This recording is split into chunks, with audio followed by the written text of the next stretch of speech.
Hi everyone, this is Stacy and welcome to my channel. Please do not forget to like, share, and subscribe. For today's video, samahan niyo ako na i-moist natin yung 176 pots of non-variegated and variegated Gymnocalcium, 26 pots of Astrophytum asterias, 4 big cacti, 2 Mirio, 4 daydreams. So, ang dami nila. Nagulat kayo. Nagulat din ako. Ang dami na pala nila. Anyway, paano ko ba ina-assess kung it's time for me to moist them? So, ganyan yung itsura ng cultured soil na supposed to be is black na black. So, pagka kailangan na silang i-moist, it turns into a light gray color. Pag sa akadama naman, it's very light brown. Ganyan yung color niya. So, pag nakikita kong ganyan na yung color ng cultured soil, akadama soil, I started to moist them. So, in this video, makikita nyo yung difference ng akadama soil. So, nagiging dark brown siya once na wet yung soil. And then, yung cultured soil naman, it turns into super black yung color kapag na-wet na or namomoist sila. I-share ko na din sa inyo yung potting mix ng Gymnocalcium ko is iba-iba. Meron dyan yung regular soil mixture ko lang na 50% loam soil and 50% pumice stone. Yung iba naman, nag-experiment ako na kinombine ko yung potting mix ko with akadama soil. Yung iba naman, ang regular potting mix ko and then cultured soil. Pero right now, nag-decide na ako na kung may parating pa or may mabibili pa akong variegated Gymnocalcium or non-variegated Gymnocalcium or even other kind of cacti or cactus, ang gagamitin ko na is yung sa lower part ng pot is yung usual soil mixture ko, and then on top lalagyan ko na akadama soil kasi na-observe ko na mas maganda ang akadama soil na pampaugat sa mga cacti. So I think I would stick with akadama soil kapag magpapat ako or magre-repat ako ng mga cacti ko. I-share ko na rin sa inyo kung sino-sino ba yung mga seller na binilhan.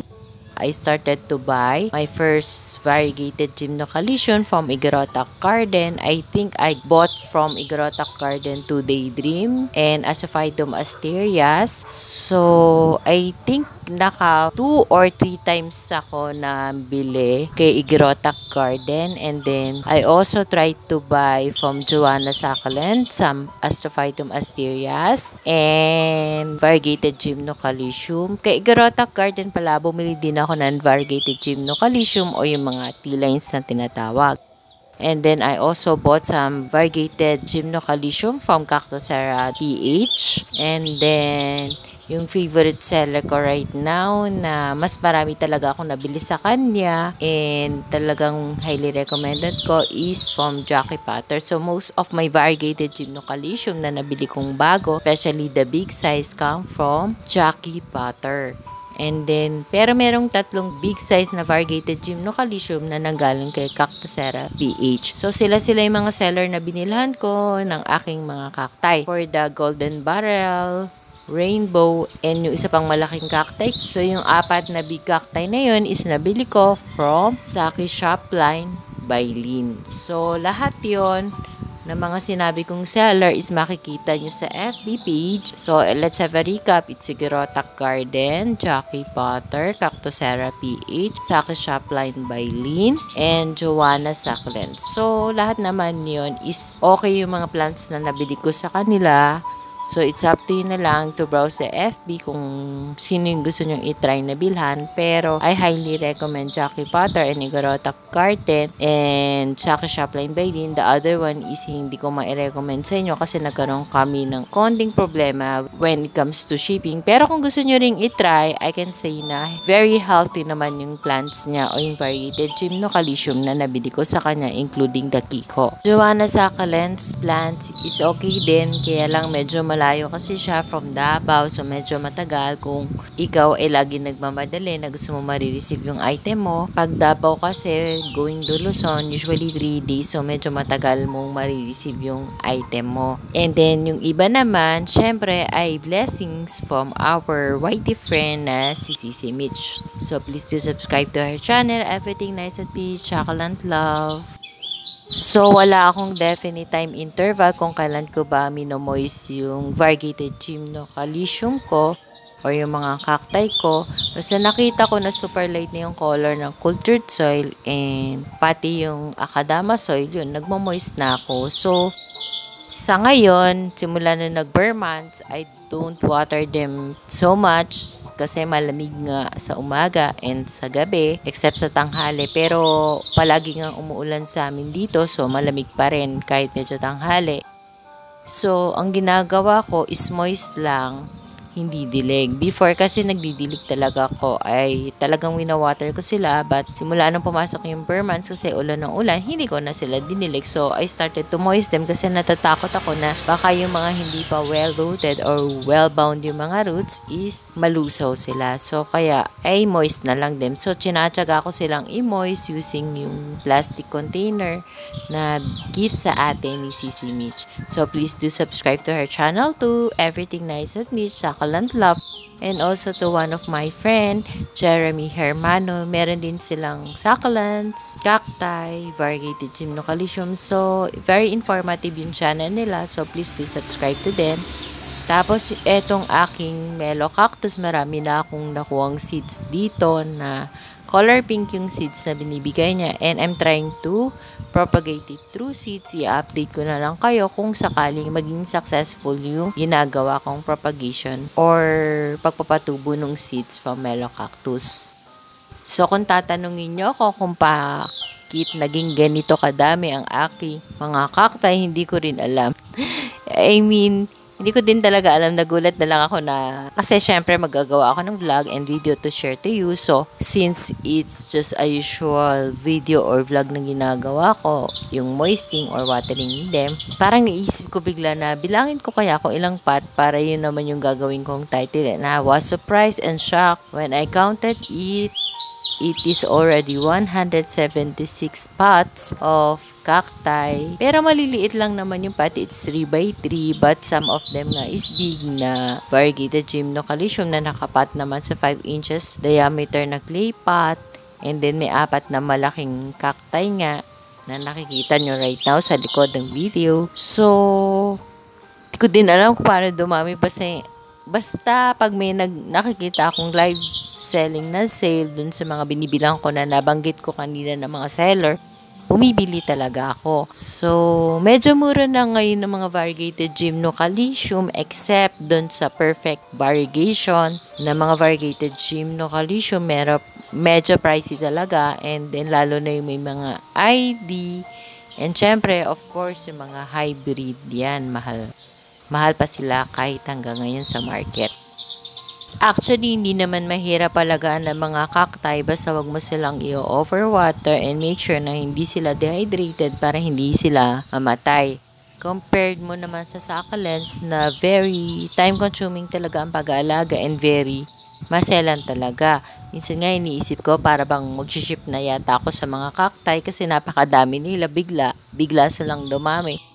Pero madami din naman akong pots of succulents, especially nasa veranda area sila. Pag umuulan kasi hindi ako makabisita, so I focus on yung mga plants na nandito or succulents na nandito sa aking garage area.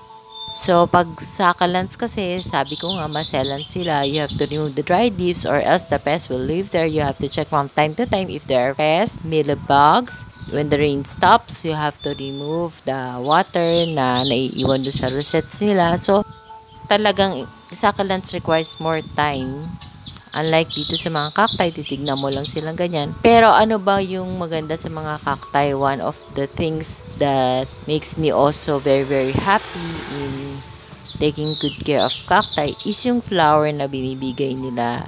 Kung napanood niyo yung mga vlog ko last year, napakaganda ng mga flowers na binigay sa akin ng cacti ko. Even one non-variegated gymnocalycium gave me 8 flowers last year. Isa lang siya ha, ang liit-liit lang niya. I think around 3 inches lang yun. And then, di pa siya ganun ka-matured, pero 8 pieces of flowers ang binigay niya sa akin. Yung iba Ang laki ng flower, ang ganda, grabe. Pero most of my cacti here in my garden produce white flower. And yung Mirio ko, produces yellow flower. So sana, kapag nag-flower itong mga variegated gymnocalycium and non-variegated gymnocalycium ko, sana ibang color naman. I want something to have like pink, yellow, more on yellow. Kasi puro halos lahat sila white.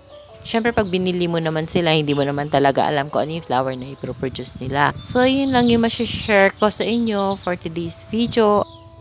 And before I end this video, I would like to say thank you so much sa mga subscriber ko and viewers na patuloy na nanonood ng video ko. Asahan nyo na I would do my best to give you a more informative vlog as much as I can. And as much as possible, I want to give everyday updates sa mga cacti and succulents ko. Thank you so much, and please pag nanonood kayo, huwag niyong kalimutan i-hit yung like button and subscribe button din para sa mga new viewers ko. Thank you so much ulit!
So that's all for today's video, guys. I hope you like my sharing for today. Thank you for watching. Please do not forget to subscribe and share my video to your family, friends, and relatives. Bye for now. See you on my next video. Bye. God bless us all. Bye.